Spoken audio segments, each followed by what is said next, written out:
Formula One on 5 Live. Hello and welcome to Zandvoort Circuit in the Netherlands. We have got a packed circuit here as we get ready to go racing for the second part of this F1 season. We haven't seen F1 cars on track for almost 3 weeks. I think the drivers and teams are well rested. I think we're well rested to follow the storylines that are coming our way over the next few months. Of course, we head into this Dutch Grand Prix weekend with Max Verstappen, the two-time world champion, reigning world champion and current championship leader, racing on home soil. And as I look out from the pit lane, all I can see is a sea of orange. The majority, if not all of the fans here, will be shouting Max Verstappen's name come Sunday afternoon. Can he win for the third time here on home soil? He's got a chunky lead in the standings, 125 points clear of his teammate Checo Perez, and he's looking for a 9th consecutive win to equal Sebastian Vettel's record back in 2013. It's a little bit muggy here, it's a little bit cloudy. We had some sunshine earlier on, but the rain has stayed away, and we've got a few upgrades down in the pit lane to keep an eye on. And up in the commentary box, I'm joined by 3 wonderful people to talk us through the next hour of practice. Our lead commentator, Harry Benjamin, the former W Series driver, Alice Powell, and Andrew Benson, the BBC's chief F1 writer there as well. Good morning to you guys. Great to be in Zandvoort. What a way to kick off the second part of the season. And Alice Powell, you know what it's like to go racing here. It's a challenging track. It's an old school one. How difficult is this when you're in the cockpit? It certainly is, and actually probably one of my favourite circuits, and that is because it is old school. You've got some real bank corners, it's bumpy, the surface is getting old. Me and Andrew were just talking off air, how people are saying, well, the surface is getting pretty old now. And down into turn 1 in the Formula 2 session that was out just before this Formula 1 practice session, there were lots of lockups going on, and also because we're in the dunes, it's very dusty, so that aids to the trickiness of the track. If you run slightly wide, you're then sort of pulled into the dust, and that can really pull you off the circuit. And there's no room for error, essentially. There's either gravel trap and barrier. If not, you're in the gravel trap and the barrier. Yeah, risky business. You've got to put it all on the line here, and it is, as Alice says, so difficult to get right. Harry Benjamin, we've got quite a few upgrades coming to this race weekend. I'm thinking of Haas. McLaren have made some tweaks. Red Bull have even made some tweaks. Mercedes as well, and Aston Martin. Of course, 2 teams who are really trying to challenge Red Bull. And if we have dry conditions in this practice session, they are going to be happy, aren't they? So they can really get an understanding of how their cars are looking heading into the weekend. Yeah, absolutely. Everyone's going to be refreshed and raring to get on track, particularly for those that have brought upgrades, as you say, Red Bull, McLaren, Aston Martin bringing quite a lot to the floor, Haas, front wing, nose, rear, and AlphaTauri as well, languishing at the back in the Constructors' Championship, bringing some upgrades to try and improve their performances. But it is going to be crucial. We've also got an FP1 rookie appearance as well in the form of Robert Schwartzman, who is taking the place of Carlos Sainz in the Ferrari. So we won't be having a Sainz out on track. Instead, it will be Schwartzman, and that's part of the rules that have been introduced over the last couple of years, that each team has to run at least 2 rookie drivers in an FP1 session throughout the season. So look out for him. But it is indeed that battle behind Red Bull, really, that is starting to get nice and tasty. It certainly is, yes. I was hearing Carlos Sainz yesterday saying he'd wanted to miss the Abu Dhabi FP1 session, but he had that one last year. So Charles getting Abu Dhabi this year, so he opted for Zandvoort, just extending his summer break a little bit longer. Hopefully he can get up to speed come this afternoon's FP2 session. Of course, he had a big off here in Zandvoort before, so he'll be hoping he can get on form straight away with a car that has been unpredictable, that Ferrari, hasn't it, Andrew Benson? It's not one that sort of turns up and delivers straight away, although on sprint weekends they've been good. It's these normal race weekends where it's getting a bit tricky for them. Yeah, they're still struggling to understand that car. They started the season, it was extremely unpredictable. Both drivers were making mistakes. It was more to do with the car than them. I spoke to, Charles Leclerc for an interview that you can read next week on the BBC Sport website. And he was saying there was absolutely nothing you could do to predict what the car was going to do at that stage of the season. They've improved it a lot with some new bodywork, which sort of copies the Red Bull. But they're still moving in that, still trying to get on top of it completely, so that characteristic's still there. and they're in that bunch of teams behind Red Bull, all sort of scrapping over second place. And some interesting data, by the way. You were teasing me yesterday, Rosanna, about whether I've been crunching the numbers over the summer break. What I can tell you is that over the last 4 races, i.e. since Austria, the second fastest car in the field on average is, can you guess? Drum roll. The McLaren. Oh. Now, obviously, qualifying's not the race, and they've had some up and down races too, but it just underlines just how tight that pack behind Red Bull is, with Ferrari, Mercedes, McLaren now, and Aston Martin all fighting. And of the upgrades, it's probably Mercedes and Aston Martin that have the biggest ones. They've got upgrades on the floor, which is the sort of predominant aerodynamic effect of these ground effect cars. So let's keep an eye out for those, particularly the Aston Martin. It looks, on the face of it, like quite a big upgrade on that car. Yeah, plenty to watch out for in this FP1 session as the cars start to head to the end of the pit lane. I am thrilled to say I've got a teammate down in the pit lane this morning, Jenny Gow, with us this weekend. Cars are roaring, you're in here, we are ready to talk everybody through this FP1 session, aren't we? I know, and thank you for having me for a start and looking after me in the pit lane, which it should feel like home, and it does. The smell's the same, it's exciting, the fans are amazing, they've packed into the grandstand, all in orange, as you said. Max has just driven out on the hard tyres, followed by Sergio Perez. And do you know what? I've never been more pleased to talk about tyres in my entire life. It's a good feeling. It is a great feeling to have you down in the pit lane. We're going to be running up and down this quite short pit lane for the next hour to bring you all the storylines. Jenny Gow alongside me, Rosanna Tennant. And there you go. That's the first car heading down the start-finish straight here at Zandvoort Circuit. I'm going to hand it up to you guys in the commentary box because I bet you've got an incredible vantage point. Yeah, it is pretty good. Thanks, Rosanna. Thanks, Jenny. We love a bit of tyre talk, don't we? We love having Jenny Gow with us for this weekend as well. We are in a commentary box on the main straight, which is opposite the main grandstanders. It is really, we say it often, a sea of orange as they all stand on their feet and wave as Max Verstappen in his Red Bull weaves past them, coming through the double right-hander, the huge cambered corners here, the banking 18, 19 degrees. Really, the pictures that we see don't do it justice. When you stand on it, it really is a sight to behold, just how steep it is as Max Verstappen makes his way into the first of those banked corners, Tarzan through turn 1. But we are underway now for our free practice 1 session. For those wishing to do a sync-up, it is 57 minutes and 25 seconds remaining of this FP1 session as Verstappen has a little bit of Flowfizz paint, I think, as well on his Red Bull. But Alice Powell alongside me, there are upgrades galore. Red Bull have brought a beam wing, McLaren also, with the number crunching that Benson's been doing over the summer, really hoping to pounce on their huge upturn in form. And really, in this fight for second that we've kind of got going on in the teams, McLaren look like they are really getting the jump on the others. Yeah, I mean, if you looked back at the start of the season in Bahrain, we touched that on the podcast yesterday, didn't we? You would not expect, you wouldn't have put your money on McLaren trying to be fighting for second in the Constructors' Championship. No way whatsoever. So they have done an exceptional job to get that car from where it was in Bahrain to where it is now, fighting it. Then obviously Piastri picked up his first podium in the sprint last time out in Spa, which is a great job for him. A very talented driver, someone full of confidence going into this weekend as well. So a team to watch out for, but Mercedes as well. We also said on the podcast, we don't really know where they are, and they had a good race here last year. You know, Lewis, you could say technically for a short period of time, was fighting for the win before he latched on the radio and was unhappy about his team's decisions with his pit stops.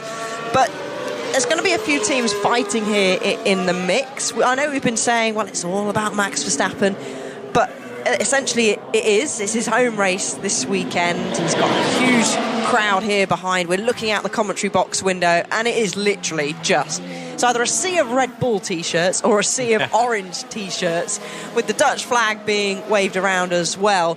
And he's out there on the hard tyre, as Jenny said, and as soon as he drove out of the pit lane, the crowd just roared.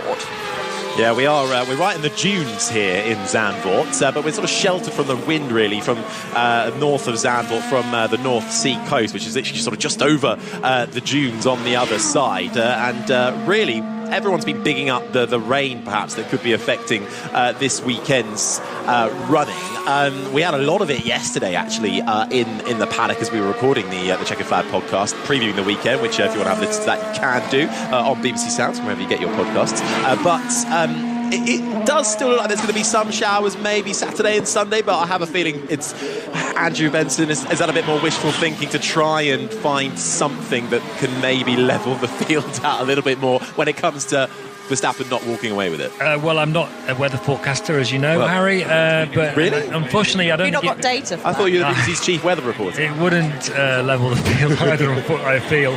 Let's not forget how dominant Max Verstappen was in Spa last time out 4 weeks ago, when it was raining for much of the weekend, and he was on pole by 8/10. It's one of the biggest margins of the weekend of the season.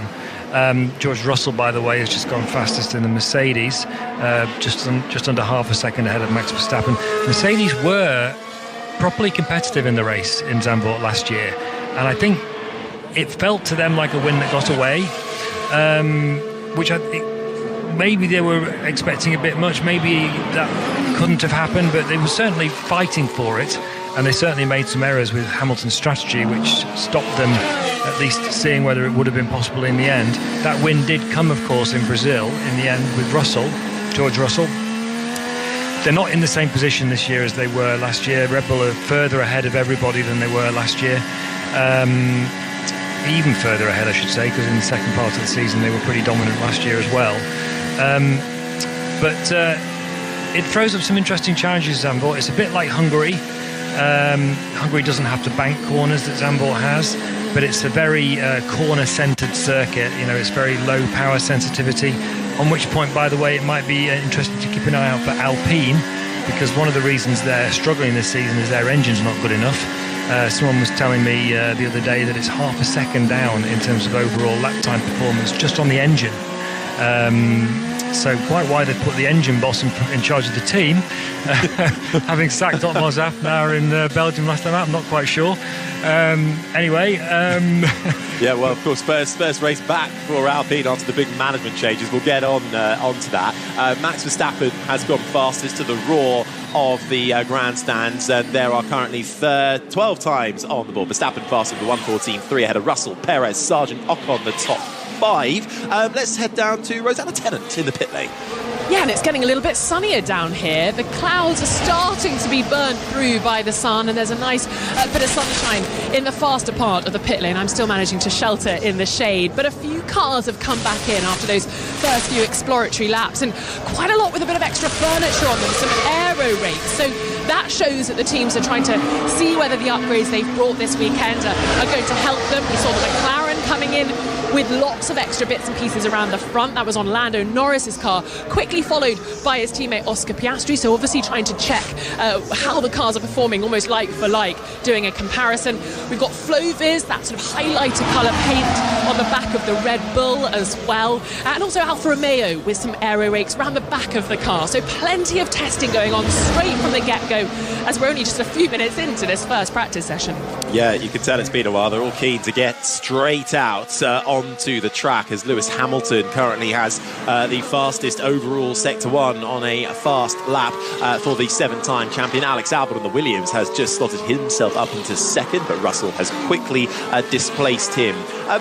Let's go back actually to the Alpine chat that Andrew brought up, because I'm so intrigued by how it's all working, because last time out, before we got to Belgium, before the summer break, and Alpine announced the big seismic changes, Otmar Zafnauer, having barely been team principal for about 5 minutes, is gone, as has the long-standing Alain Permain, both of which have been gone.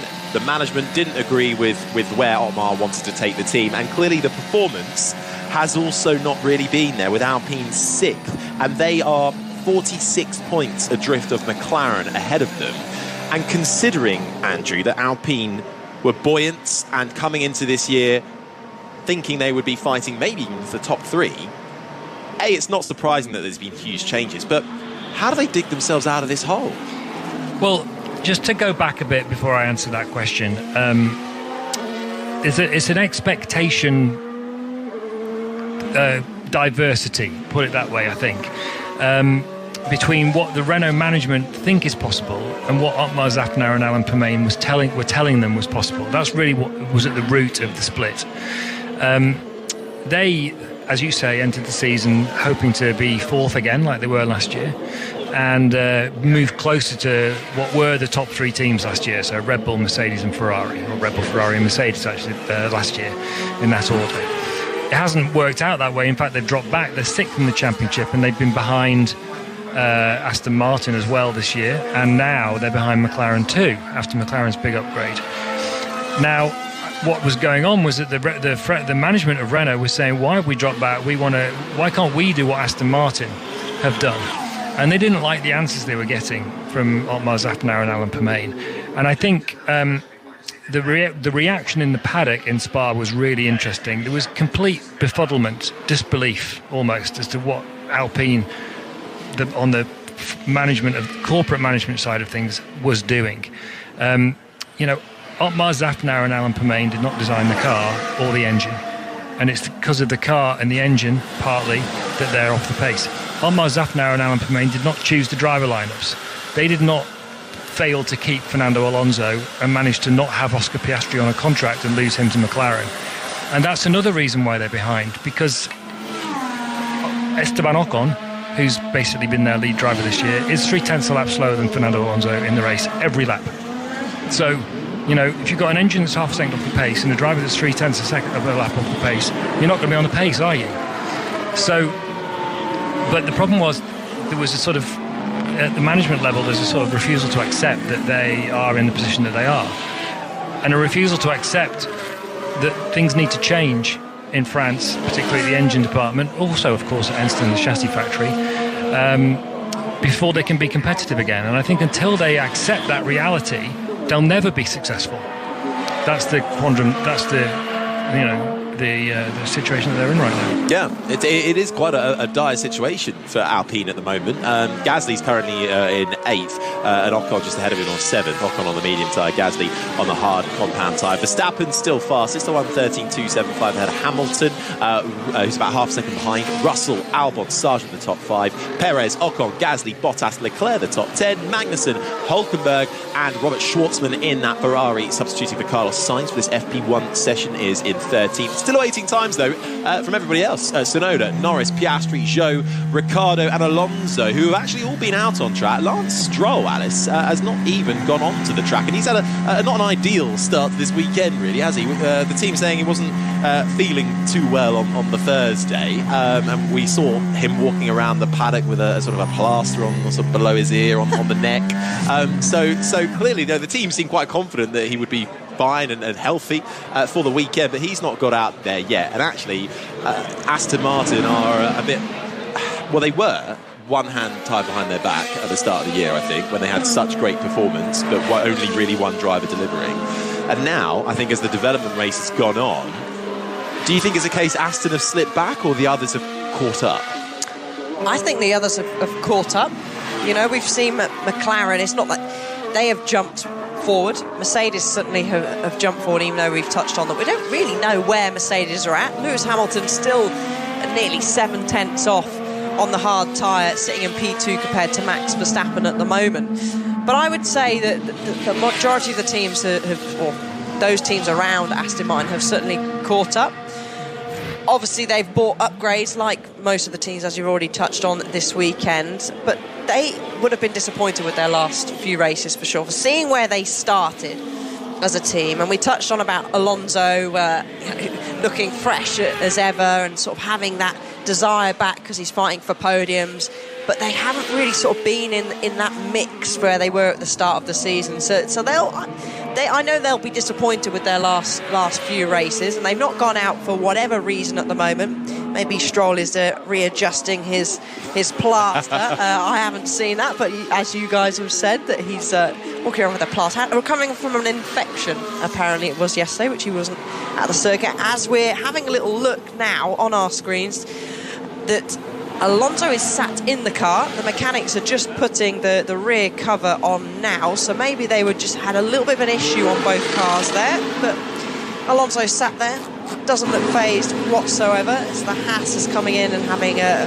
front wing change, and it looks like it's got some GoPros stuck to the front of it there as well. Yeah, Haas got some upgrades, front wing, nose, and some new bits on the rear as well. And coming into this weekend, this is the sound of Nico Hulkenberg in the Haas. He comes into the right-left chicane, clouts the right-hand side, gets a bit of a bump. Let's see what he has to say. Check the front right corner of his curved 12 pretty hard. Okay, understood.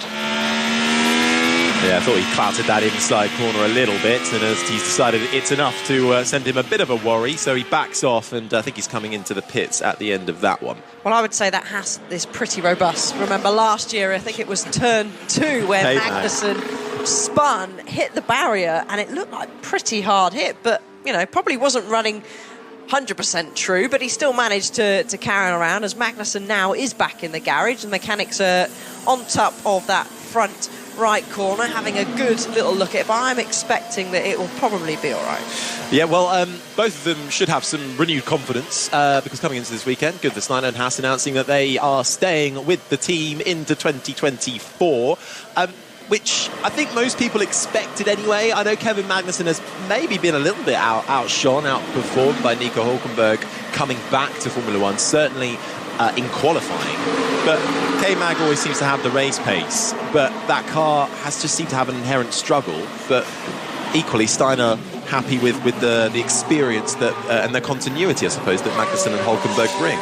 Yeah, they've tried the young drivers, haven't they? I'm always one for pushing the young drivers. There's plenty of great drivers. You know, Oscar Piastri, for example, he had to have a year out because there wasn't a seat available. He still did a lot of testing and had a lot of track time with Alpine with their test team. So he was able to jump in and do a good job straight away. But there's plenty of great drivers that are sort of sitting on the sidelines that have won races in Formula 2 and are even coming up through Formula 2 at the moment, that probably would have loved that opportunity to jump into the seat. But, as we've seen already with Haas, they've tried that with Mick Schumacher in particular, and it didn't really work out for them. So I think that's probably what's pushed them, is their experience of young drivers in the past, where they've gone, hang on a second, we've got two, not really old guys, but let's call them the older guys of the field, and they're quite happy to stick with them and make sure that they're pretty safe with the experience that they've got behind the wheel.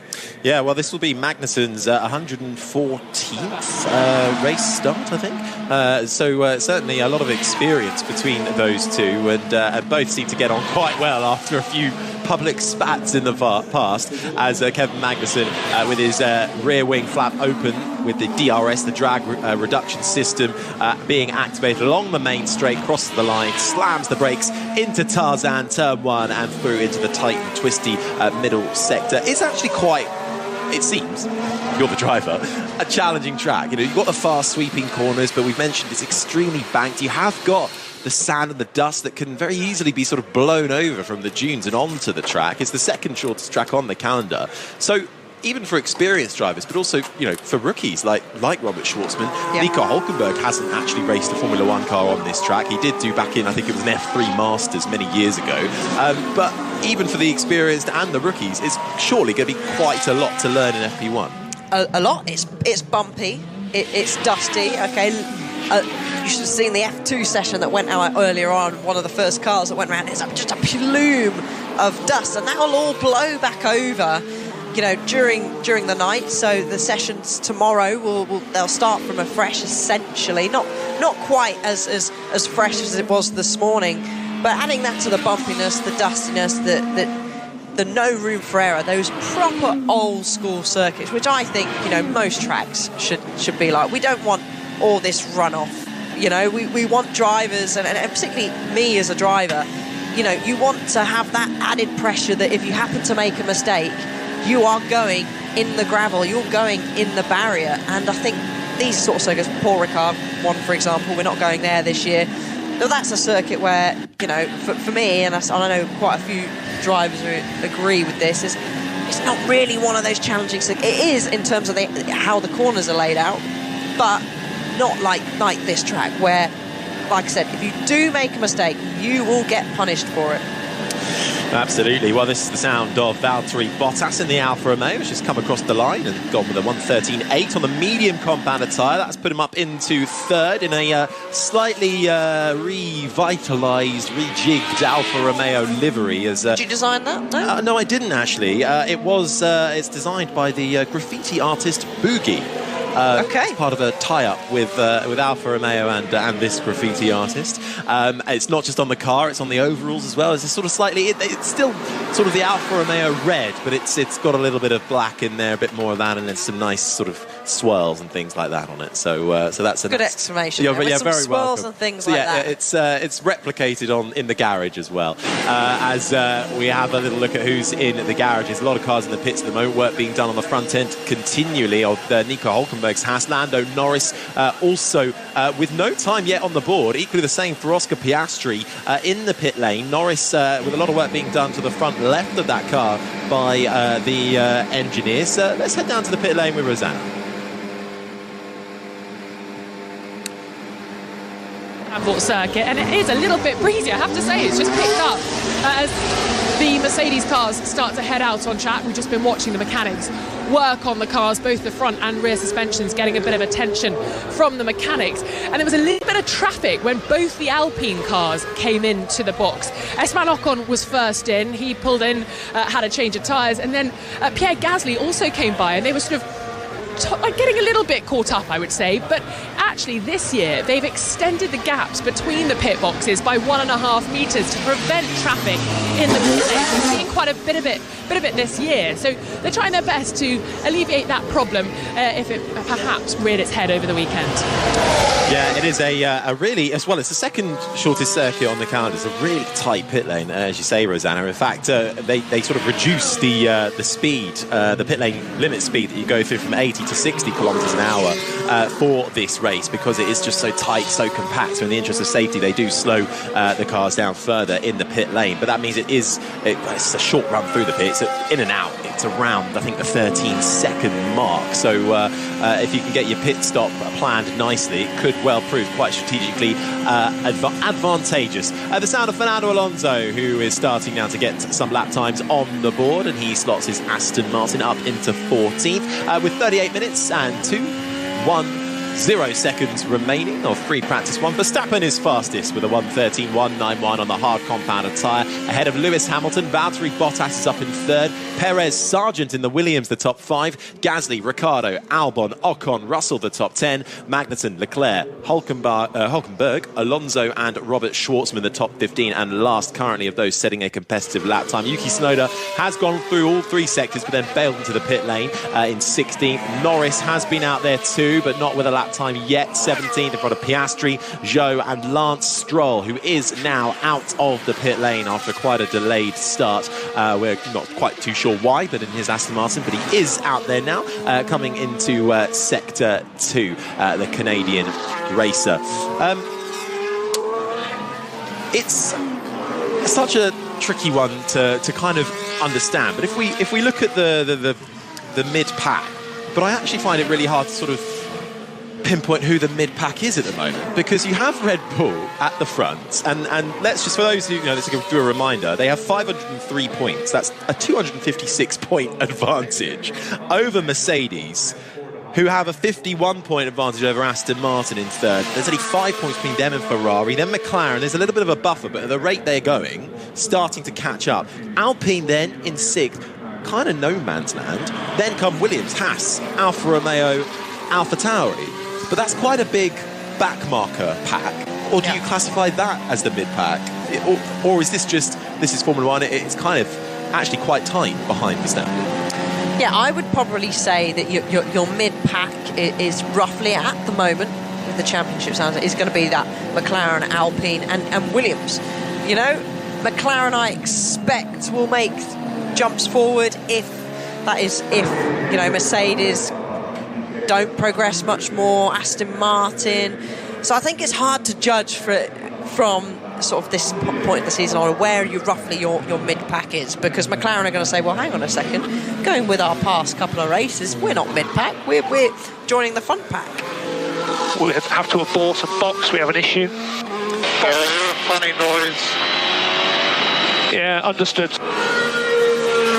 Funny noises on the Aston Martin for Lance Stroll, so there was a bit of hope. He was getting out after not appearing really in all the first 20 minutes or so of this free practice one session, but he's straight back into the box with an issue.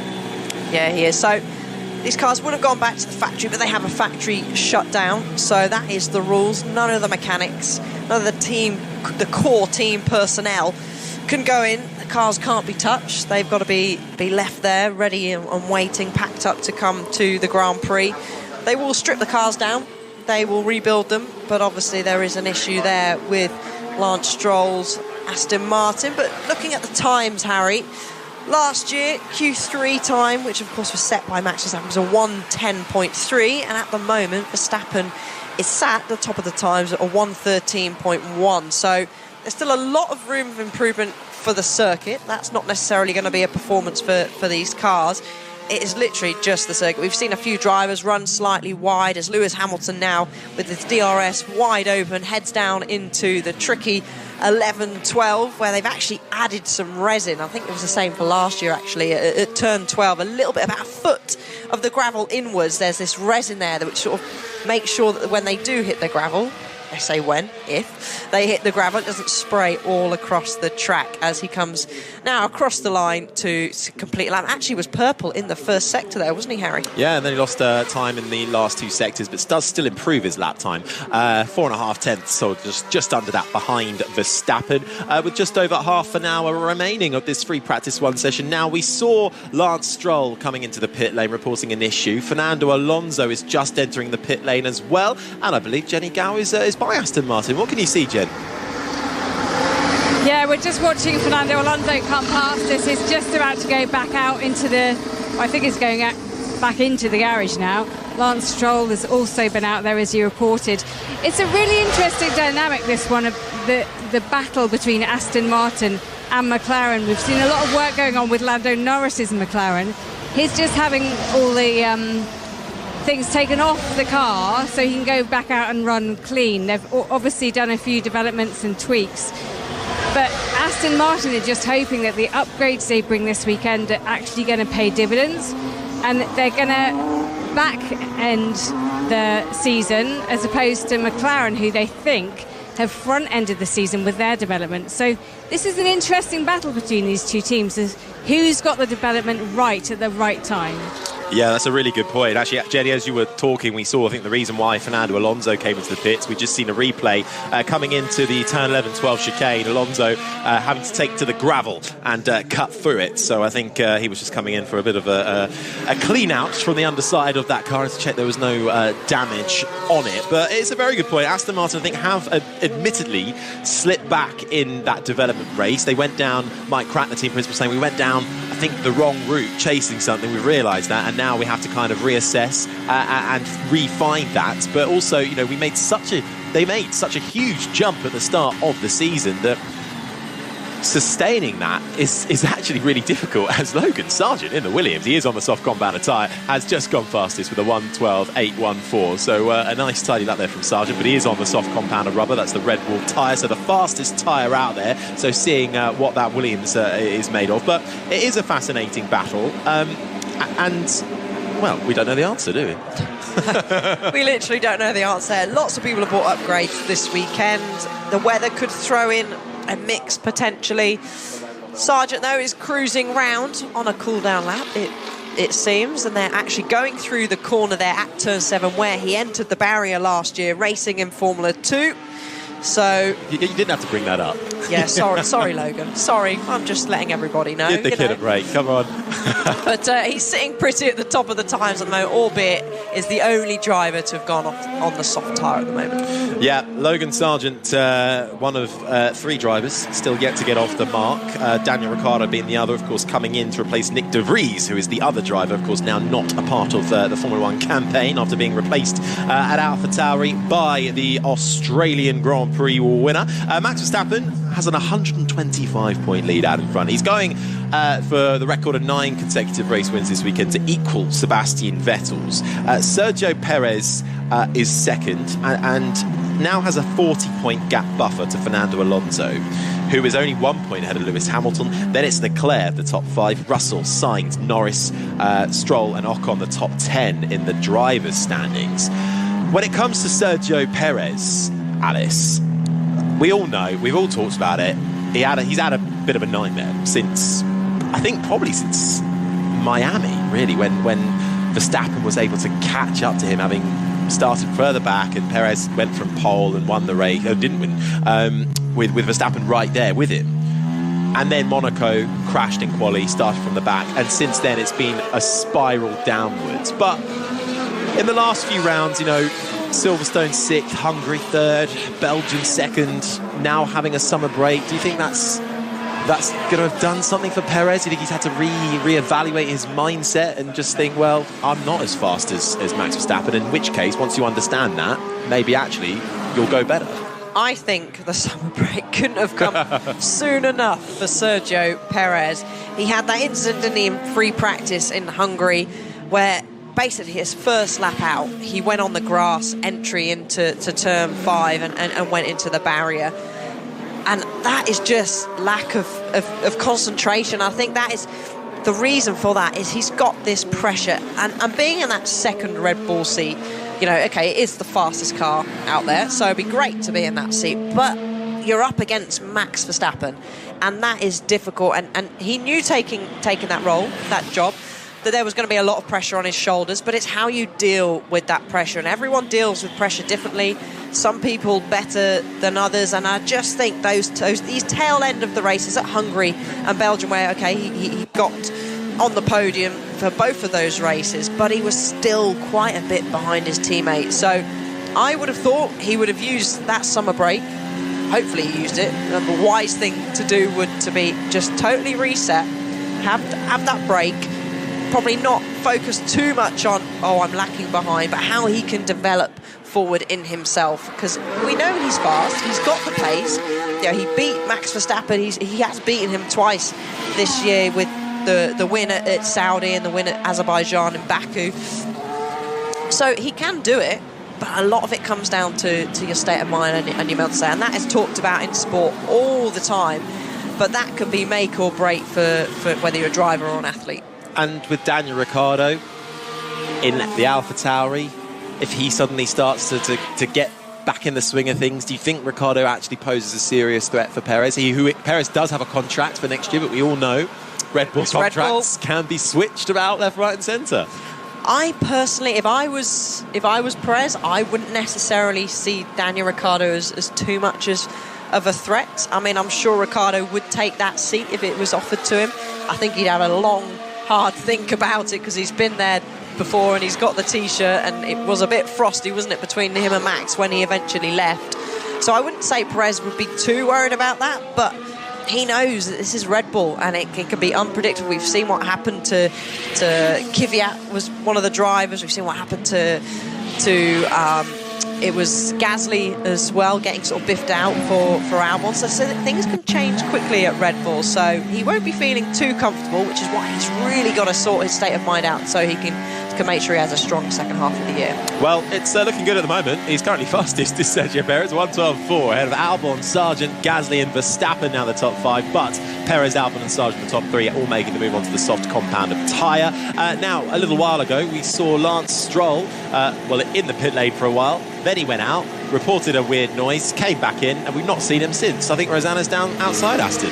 Yeah, thanks, Harry. We're outside Aston Martin, where the mechanics have been paying a lot of attention to the floor of both Aston Martins. They've brought a revised floor this weekend and a diffuser, and they're hoping that's going to improve airflow to increase the downforce that the car generates. As Jenny was saying earlier on, it's this development race. Aston Martin came out of the blocks absolutely charging and flying, and then that's slightly sort of fallen away in recent races, whereas, as Jenny said, McLaren suddenly towards the end of that first half of the season had such a resurgence. So Aston Martin hoping the revised floor and diffuser might make all the difference. The mechanics working hard to see what they can do underneath the car, torches at the ready, checking out the floor and having a good old look at the cars before they send them back out. All right, thanks, Rosanna. Just a little bit of a skirmish on track while you were chatting there. The Alfa Romeo of Zhou Guanyu not happy, looking like he was getting blocked coming into the final double right banked corners that lead you back onto the main straight by one of the Alpines, reporting that on the radio. I think it might have been Esteban. Yeah, saying, who was that man? So they seem to have cleared it up now and found a little bit of a gap there, but Joe not too happy. But back to you, Rosanna. Some more news? Absolutely, yes. We have just heard now from Aston Martin that they're investigating a possible power unit issue for Lance Stroll. So we'll keep you posted on that one. This is a circuit that doesn't demand too much from the power unit, so they're going to hope that they can get on top of it to make for a smooth rest of the weekend. But at the moment, investigating a power unit issue down at Aston Martin on Lance Stroll's car. All right, thank you very much, Rosanna. A Mercedes power unit in the back of that Aston Martin, so no doubt that'll prick the ears of the Mercedes team as well, as Lando Norris comes back into the pits. This is a strange one from Norris, don't you think? 8 laps he's done, has not set a lap time. He is currently on the medium compound of tyre as he stops outside of his garage. The team have a little fiddle and then he moves back on again. Is this an FP1 technique? I mean, no, I would say it's probably not. There's maybe a slight issue because Piastri has gone out. My God. That was just Verstappen there complaining of traffic right in the middle sector as he now dives down the inside of an Alpine. So getting a little bit dicey there as it concertinas up. Yeah, that's quite a dangerous place to all be backing off and trying to sort of dice for space. I was between 4, 5, 6 going to 7, and it's quite a fast, bumpy section there. One line as well, and they all seem to be sat on it in front of Max Verstappen, so I won't be particularly happy about that. But going back to Norris, he must have some kind of issue because Piastri has set time on the board. He has done around about 11 laps, so he's been going out and going round, so there must be some sort of issue there with the McLaren.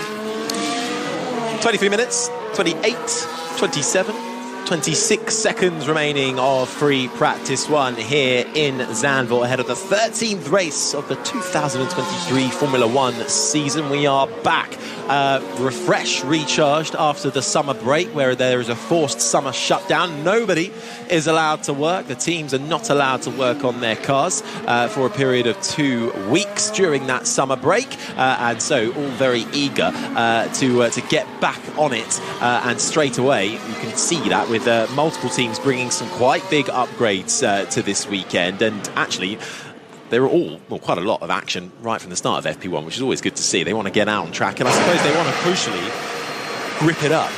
I know we had the F2 session, practice session this morning, but apart from that, I think we had some BMX bikes doing a few donuts in between the sessions, but apart from that, the track hasn't really been in use. And because of its location, we are right by the North Sea. We're kind of sheltered by the dunes, but sand, grit, dust, gravel, a track that's not used, I suppose, that often between now and the last race that was held here. It means it needs a little bit of gripping up. Yeah, it does. They have a lot of track days here. If you want to get any testing, it's mainly that you have to use a track day car. There's very little testing for any sort of race car around this circuit. So you have the road cars going around, and yeah, they don't really do much. They actually probably hinder the circuit a little bit. So as you said, not much running around here. Formula 2 did clear it up, the track a bit. The dust seems to have sort of cleared quite a bit offline, even though there's still a little bit of dust offline. As we can see now, Magnussen is going the exit of 10. It clears a little bit of traffic into 11, 12. And we see quite a few drivers locking up into 11. We saw Alonso go through the gravel there. A bump seems to be developing there, and that's where Andrew touched on off air. You said, didn't you, Andrew, that people have sort of been saying that the surface is maybe getting a little bit on. That's where we see these bumps start to develop. A lot of drivers were locking up in Formula 2 going into Turn 1, which is where Magnussen is heading down now into. Looks fairly smooth from him, but yeah, I expect it to, especially when the tyres start to get older later on through the weekend when they come to the races, we'll see quite a few drivers struggling over the bumpy bits of the track surface. Yeah, bumpy and banked can prove for quite a challenging circuit. This is the sound of Charles Leclerc's Ferrari on the medium compound tyre. Goes 9th fastest behind Kevin Magnussen, who just set a lap time good enough for 8th on the softs. Perez still fastest ahead of Albon and Sargent, but they're the top 3 on the softs, all in the pit lane currently. Gasly, Ricciardo, Verstappen, Ocon, Magnussen, Leclerc and Hamilton now the top 10. Russell, Bottas, Hulkenberg, Norris, Piastri the top 15. Alonso, Zhou, Tsunoda, Schwartzman and Lance Stroll, with issues suspected to be to do with the power unit, perhaps keeping Aston Martin and Lance Stroll's side of the garage with a lot of work to do in the garage. If Robert Schwartzman is a bit of an unfamiliar name to you, in that other Ferrari, he's taken the place of Carlos Sainz. Now, he is a 23-year-old rookie driver and part of the Ferrari Driver Academy, Ferrari reserve driver. And this is what I love about this new rule that Formula 1 have implemented over the last couple of years, where you have to run 2 rookies in 2 FP1 sessions throughout the season. And this is the first time we're seeing a rookie that's not a part of the grid, because actually Williams, AlphaTauri and McLaren all got away with it at the start of the year because, of course, their new driver, Piastri, Sargent and Nick De Vries were all rookies. They still have to run another driver, but Schwartzman is the first that's coming in this year with Ferrari. He's expected to have perhaps another outing as well in Abu Dhabi, taking the place of Charles Leclerc's car. But this is brilliant, isn't it? Just allowing new blood, new young talent to experience what it's like on a Formula 1 race weekend. Yep, I totally agree. I like seeing the younger drivers come through, the ones that deserve it. Schwartzman, he's a successful driver. He certainly deserves it. And it's, as we can see, a Haas. Just a huge amount of dust offline, isn't there, as you were saying, for Hamilton on the main straight. Hamilton going down the main straight and avoiding a Haas that's sitting on the racing line, and the plume of dust, sand dune dust, that was coming out of the back of Lewis's car, chucked up in the air. And that, again, is a great example to show how much dust there is on that side of the grid, and that will affect the starts as well. Okay, the mechanics can't go out there, I believe they can't go out there and start sweeping and get the sweepers out to clean the dust out. They will have a couple of practice starts that will clear the dust, but you really want to be on the odd side of the grid to get the best opportunity to get away, as we now have a yellow flag. It's the Haas, it's Nico Hulkenberg, and he is just touching and glancing the wall. The front right of his front wing has sustained damage, and he's well and truly into turn the 13. gravel, and it's coming, turn 13. So has he come round the right-hander and dipped a wheel into the gravel, perhaps, because he's facing the wrong way, actually, and that has brought out a red flag. So with 17 minutes and 56 seconds remaining of this session, the clock does still count down on a practice session. A red flag in qualifying on the race the entire time, and the session is stopped, but in practice it continues to count down, and that is it turn 13, do we think? It looks like it's turn 13, so that a bit of a guessing game here, corner, but it looks like it was. He probably has lost the rear on the way in, did a little pirouette and held his breath for a little bit of a while, and then just glanced the wall. So actually, if that is what's happened, he actually has lost the rear, middle of the corner, and he's actually really lucky that he has just touched the barrier, because that could have been a lot worse. The gravel is quite thick here and has really done its job, apart from sharding the marshals there on the bank as they're ducking as the gravel sprays off everywhere from his car. But he's lucky that not to have done more damage. The gravel really doing its job in slowing the car down there. Yep, no big runoff tarmac areas here in Zandvoort. It is the gravel, and Nico Hulkenberg has found it. It was a light touch against the barrier, which will be some sense of relief, but he is out of that car now as the marshals begin to get to work with recovering that, and the rest of the drivers now make their way back into the pit lane. It is technically a little bit of a home race for Nico Hulkenberg. He is German, but he was only born a couple of kilometres away from Zandvoort here. So I don't think the Dutch crowd are quite cheering him on as much as they are Max Verstappen. But Hulkenberg then knee up on the barriers next to the marshals, and just looking on at his stricken Haas car with 15 or so minutes remaining of this session. Not what Nico Hulkenberg wanted to experience in his first practice one session back.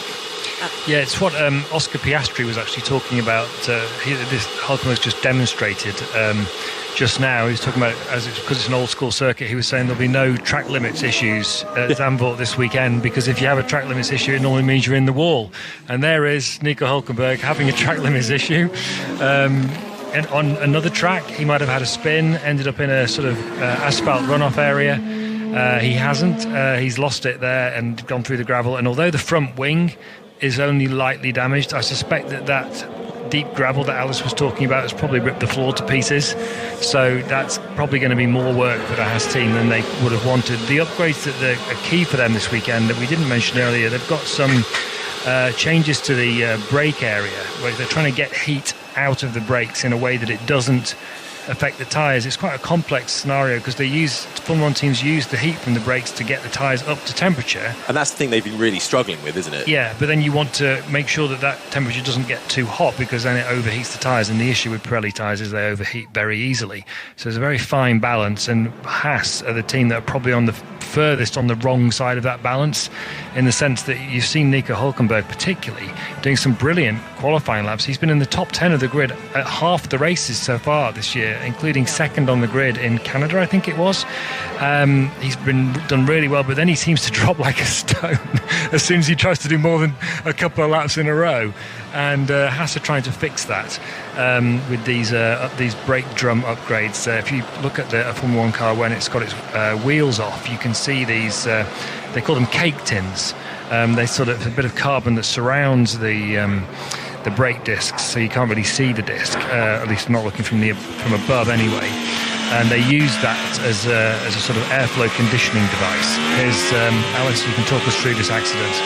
Yeah, so he's just coming into turn 3, turns in, and then just mid-corner does it go around. And that, at this point as a driver, you're thinking, please can I not hit the barrier hard? Please can I not hit the barrier hard?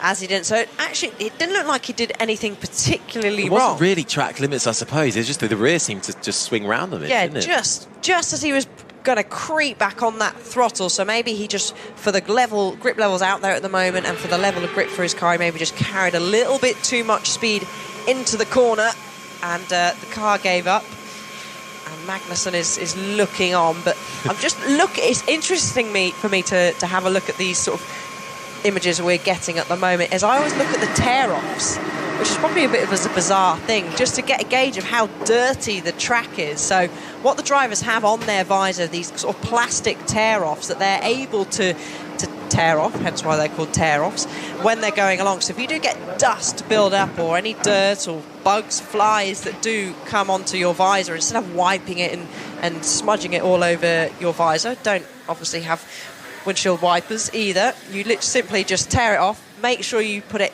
either far out to the left or the right. Don't let it go above your head. Why would that be? Because you don't want it to get into the airbox. There you go. Don't want it to get into the airbox. So there we go. Points for you.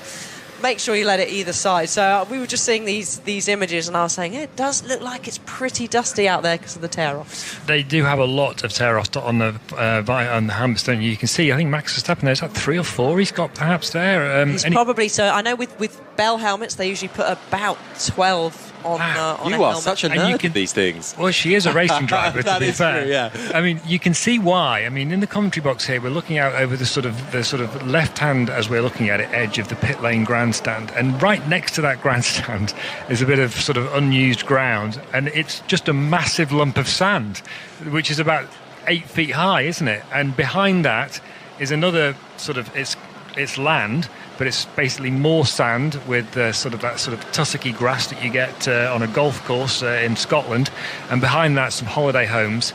But everywhere you look, it's sand, basically. Yeah. And that's what we saw as Hamilton was coming down the straight a few minutes ago. He got off the line, and it was almost like his Mercedes was like a hoover for all the sand that was on the pit lane. And actually, once I'd seen that, I hadn't really picked it up before. But if you look carefully at the track as the drivers are going around, you can see that the track it has a yellow shading to it offline. And that's the sand that's just sitting there waiting for someone get slightly offline. And that's why the drivers don't like crashing, but they like these, as they put it, old school circuits, because they like to be punished for their mistakes. So places like Zandvoort, places like Suzuka, by the way, both designed by the same guy, a Dutchman, John Hugenholtz, whose turn 3 is named after. here, probably the greatest ever circuit designer in history. I would say, given I would say so. They really, you have to be so precise as a driver. If you get it wrong, you pay for it, and that's what we've just seen with Nico Hülkenberg. Well, top-tier sand chat team. Let's see as we go green once again for the last 11 or so, 10 and a half minutes of this free practice 1 session. The Haas has been cleared. Let's head down to Jenny Gow in the pits. Yeah, and just at the Red Bull garage, they've sent both of their drivers out. In fact, they were quite prompt in going out on their red soft tyres. And Adrian Newey has his red notebook. It's an A4, much thumbed through notebook. And he was hovering over Sergio Perez's car, looking at it eagerly. And I always love watching him.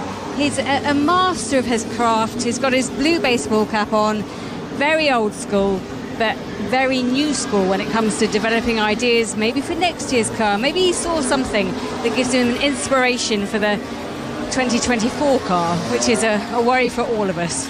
Well, it certainly is. The way they're going for 2023, with 9 minutes and 52 seconds remaining. Most of the cars have peeled out of the pit lane, with the exception of Gasly, Ricciardo, Magnussen, Norris and Hülkenberg, which was the reason for the red flag. He is no longer a part of the session. Everybody else, though, out there, and a mixture of soft and medium compound of tyres to try and get those last bit of learnings. But, I mean, we talked so much already about upgrades and stuff.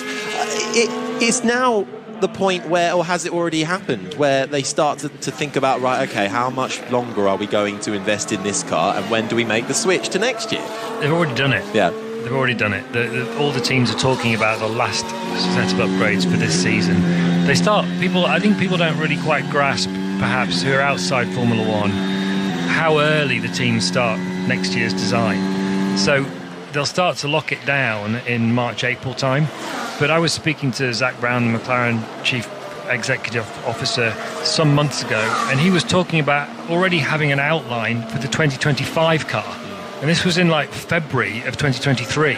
Talk about planning ahead. And you've also got to think about there's a new set of regulations coming for 2026. They don't even know what they are, but they're already talking about what the car's going to be like in 2026, even though they don't know what the regulations are. So the new Red Bull is already in the machine, already in the computers at Milton Keynes at their HQ, and they've probably already started building the chassis, because it takes a few months to build a monocoque. But the sort of outside aerodynamic parts, they change through the season, but the fundamental structure of the car, the chassis, the gearbox, all that stuff, they're already committed to that long ago, and they're already starting to make it.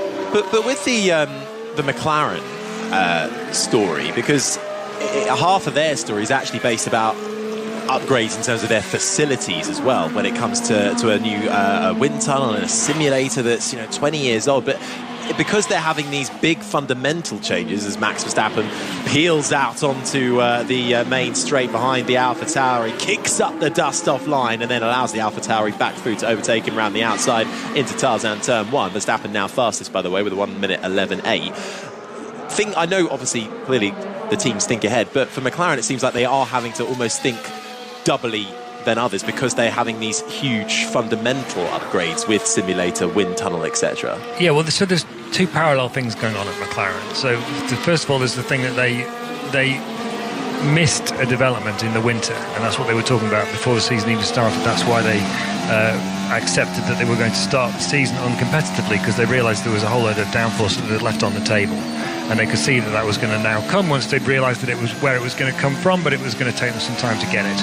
But they were designing that in their existing wind tunnel. Fernando Alonso's just gone second between Verstappen and Hamilton with his run on the soft tyres in the Aston Martin. That's encouraging for that team with their upgrades on that car. But at the same time, they recognised that using somebody else's facility in Cologne, which was the old Toyota Formula 1 wind tunnel, which they've been doing for some time now, McLaren, was far from ideal for a number of different reasons. So they wanted to build their own wind tunnel. That's now finished, and they're starting to what they call calibrate it. So that's going to come on stream, here's Ocon's radio. What's going on? Throttle inside of my thing. Throttle. Understood. Okay, we're having a look now. That's Esteban Ocon complaining about an electronics issue by the sounds of it with the engine and the accelerator. So to finish the point, that they'll be calibrating that they start to use that for developments on next year's car, not the beginning of next year's car design, because as I was saying earlier, that's already done, but as they develop that car, and then for the actual full build process of the 2025 car, and then feeding into that is a new simulator which isn't quite ready yet, but the driver in loop simulator, that's also really important. If you have to have the highest technology of that, because it's so critical to the sort of design engineering feedback loop, if you like, that when they get their state-of-the-art one of those up, they think, add in the wind tunnel and that will bring them up to the point where facilities-wise they're comparable with any team in Formula 1. Well, there you go. That's what's happening with McLaren there. We're just seeing now a few replays because it all got a bit heated at one point. Traffic management clearly going to be a little bit of an issue at times around here, Alice. And Ocon complaining on the radio with the throttle coming back on under braking doesn't sound like an issue you really want. No, if he's pressing the brake, he wants to slow down for a reason. So you don't want to be then having the throttle trying to push you forward. I've had that plenty of times in a go-kart when the throttle gets stuck on, and that was scary enough, let alone in a Formula 1 car. As Lewis Hamilton now is not coming across to start a fast lap, even though he looked like he was having a little think about it as he moves out of the way by the looks of it for one of the McLarens going through. But that's an impressive lap time for Fernando Alonso. He had on my walk to the commentary box here, he had the biggest grin I've ever seen walking in the opposite direction. He was on one of those little scooters, as Lewis Hamilton almost does exactly what Nico Hülkenberg does. This is a replay that we're just hearing now, coming through the final corner, just gets a little bit of a twitch on the rear, but manages to save it, doesn't go hurtling towards the gravel like Nico Hülkenberg did, so Hamilton lives to fight another day, and he's third behind Alonso, who had the biggest grin on this scooter as he was getting ready towards FP1, but it was very much a sort of evil villain grin. It was so precise and pristine, but you just felt a bit, that looks ominous. So all clearly feeds into that dark side image of his, doesn't it? And on that basis, by the way, I would encourage people, if you haven't already, read or listen to the interview I did with Fernando Alonso in Spa.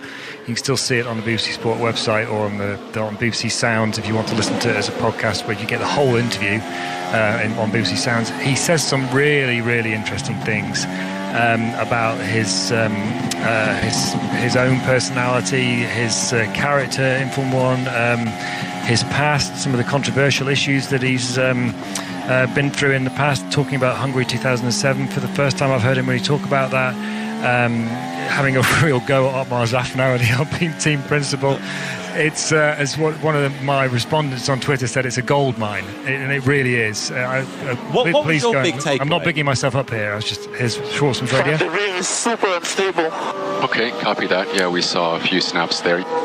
That's the rookie driver in for Carlos Sainz in the Ferrari, Robert Schwartz. We've not heard much from him there, but clearly struggling with the rear of that Ferrari. He's down in 19th in what is his first outing this year in the current 2023 Ferrari car. This is the sound of Fernando Alonso. What was your biggest takeaway from your chat with Fernando? You naughty little devil, you. He gave me a thumbs up in the paddock this morning as we went past each other. And the Hungary comments in particular, sorry, I'm being a bit distracted because he's on a flying lap, Fernando Alonso. It's always worth watching that. He's coming to the end of it now, but is he going to go any quicker, Harry? He's lost a bit of time in the middle sector and continues about half a second off that time around, but good in the personal best in the first sector. Still second, though, about just over 2.5 tenths behind us. In a few short sentences on Hungary 2007, I just thought, what on earth am I going to do with this? Because he said, because he was talking about how he felt. I said, do you feel misunderstood because of some of the controversies that had happened in the past, particularly that one, and also the GP2 engine remark in Suzuka in 2015.